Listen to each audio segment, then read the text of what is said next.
Вышел радиоколония. От Советского информбюро. Radio Jugoslawien Medtempo. 中央人民广播电。Radio Bulgarien sendet. Наше дело правое. Враг будет разбит. Победа будет за нами.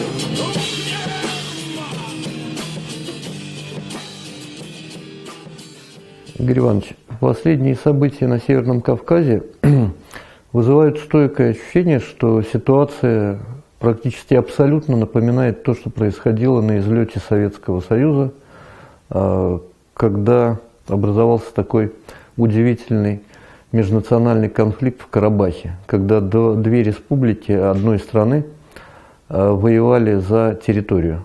Вот сегодня в Ингушетии, на мой взгляд, происходит нечто подобное. Совершенно с вами согласен, но я хочу еще добавить, что на самом деле ситуация же не ограничивалась в Советском Союзе только карабахским конфликтом. Параллельно происходили события на границе между Узбекистаном и Киргизией, в Ошской долине. Там начался межнациональный конфликт, причем достаточно жесткий. В Абхазии грузино-абхазский конфликт, он начался еще до распада Советского Союза и фактически одновременно с карабахским конфликтом.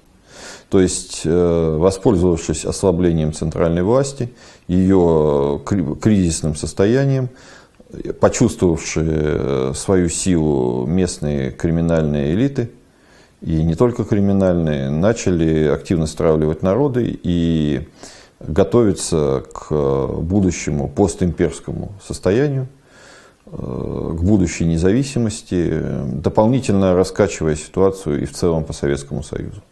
То, что сейчас происходит в Магасе, в Назрани, вообще по всей Ингушетии, и это фактически первый звонок того, что те же самые процессы, которые разрушили, вернее, способствовали разрушению СССР, возрождаются в Российской Федерации. Москва ведет себя неадекватно, Москва дала некоторым регионам слишком большие полномочия и всячески ублажала их в течение последних десятилетий. Ну, конкретно речь, конечно, идет о Чеченской Республике. И вот мы имеем результат. Фактически нам заявляется, что две республики самостоятельно договорились между собой о переделе, о проведении границы, о передаче друг другу каких-то территорий. И в результате, когда из этих народ одной из республик, то есть Ингушетия, оказался этим предельно недоволен, федеральный центр, собственно говоря, фактически самоустраняется. Мы не слышим ни заявлений государственных деятелей, ни заявлений президента, ни заявлений главы правительства или полпреда. И мы, в общем-то, ситуация вообще фактически не освещается центральным телевидением по-настоящему.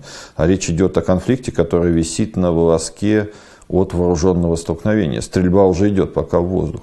Уже фактически произошел переход, по факту произошел переход части силовых структур Ингушетии на сторону протестующих, поскольку вчера значительная часть ингушских милиционеров, в том числе полицейских, вернее, в том числе представителей местного ОМОНа, перешла на сторону протестующих и вместе с ними заблокировала ввод в Магаз федеральных вооруженных сил, то есть внутренних войск и Нацгвардии. О чем это говорит? Это говорит о том, что конфликт уже вышел за рамки просто обычного протеста. И местные силовики так или иначе показали свою солидарность с бунтующими. В общем-то, пока это бунт. Еще очень важный момент, что на горизонте снова возникла фигура Руслана Аушева, человека, который и в начале 90-х при распаде СССР играл значительную роль в параде суверенитетов, в частности, параде суверенитетов в той же Ингушетии. То есть человек почувствовал свою силу и вновь претендует на руководящее положение в республике. А то, что Руслан Алушев скрытый сепаратист, об этом, простите, я знаю еще с тех времен, когда он был президентом, то есть со второй половины 90-х, когда я поступил на службу в органы ФСБ России. Очень такая личность, скажем так, неоднозначная, но на самом деле никогда не испытывавшая к русскому народу никаких и к федеральному центру никаких добрых чувств. Именно при нем осуществлялся активнейшим образом процесс выдавливания русских из Ингушетии в течение всех 90-х годов, пока их не выдавили совсем.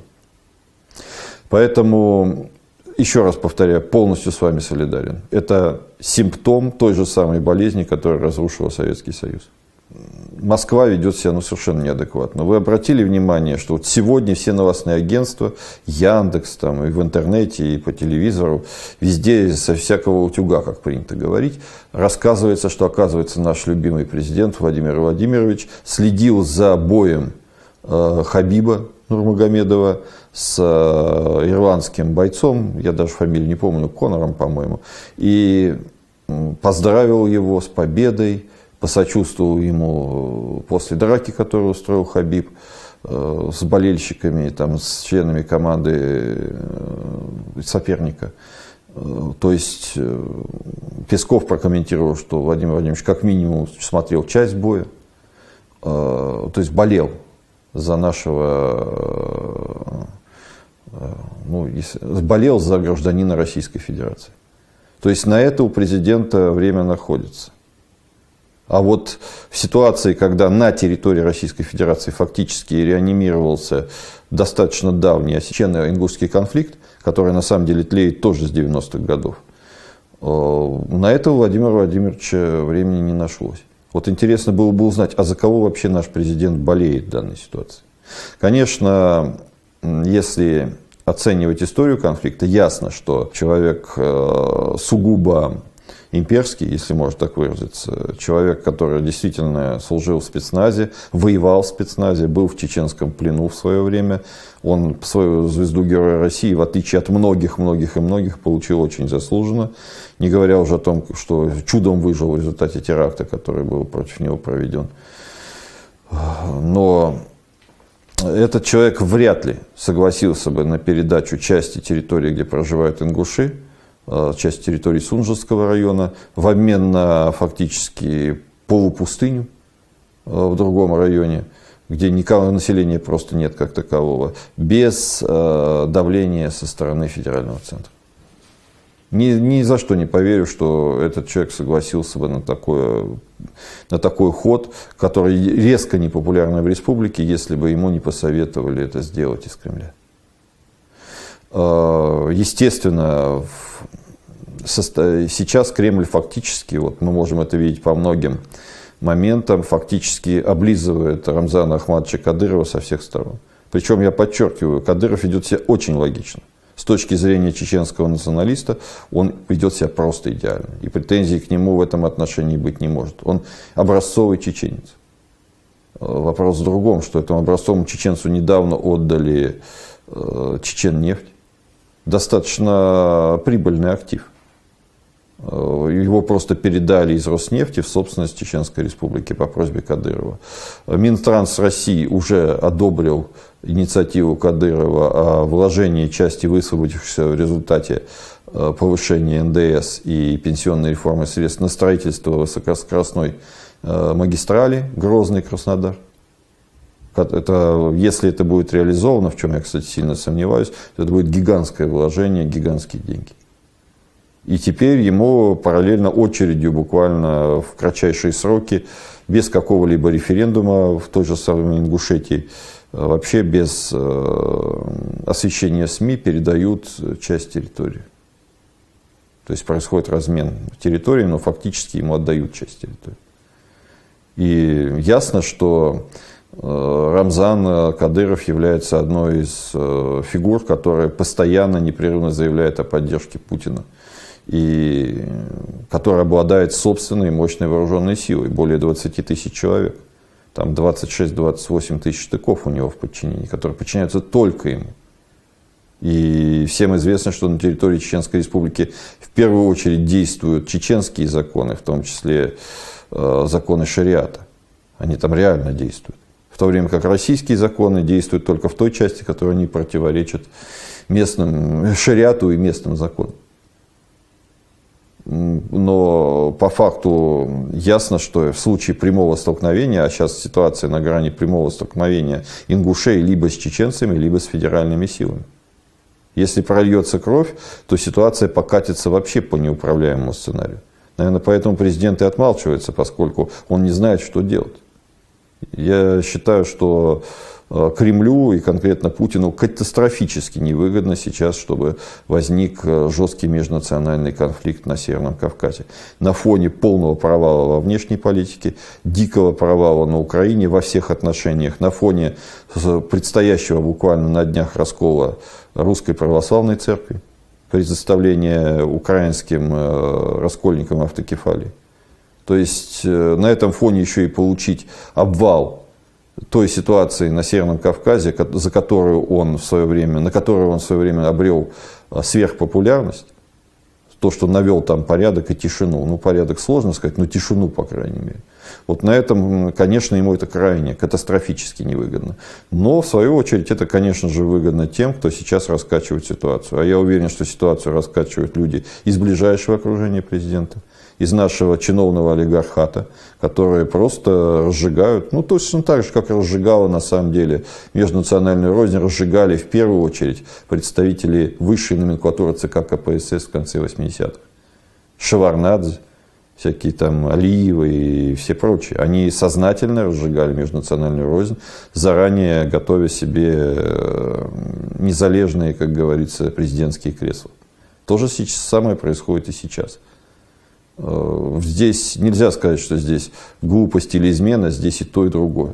Глупость президента Путина, который не пустил дело на самотек, и его аппарата, и измена каких-то конкретных чиновников, которые тоже сознательно подвигнули на данное решение и местные власти, то есть того же Зязикова и Кадырова, и федеральный центр на самоустранение. Что касается вопроса, что необходимо сейчас было бы делать с точки зрения государственности, то сейчас федеральный центр как раз и должен был сказать свое веское слово, причем быстро и решительно. Уже время упущено, ситуация развивается уже более недели, а остро развивается более уже, по-моему, 5-е или 6-е сутки. Вот в первые же дни, как только она возникла, федеральный центр и президент или кто угодно должен был сказать жестко и четко, что соглашение замораживается, приостанавливается, и ввести силы не в Магаз и не в Назрань, а на вот этот самый район, линию разграничения. Только так можно остановить межнациональный конфликт. Немедленно развести противоборствующие стороны до того, как пролилась первая кровь, до того, как началась стрельба. Ну, на самом деле, сделать и сейчас это еще не поздно. Вот как только прольется первая кровь, все, ситуация покатится и выйдет из-под контроля полностью. Так иди же вперед, мой великий народ, позабудь свое горе, кручину, и к свободе святой гимном радостно пой, дорогую, родную.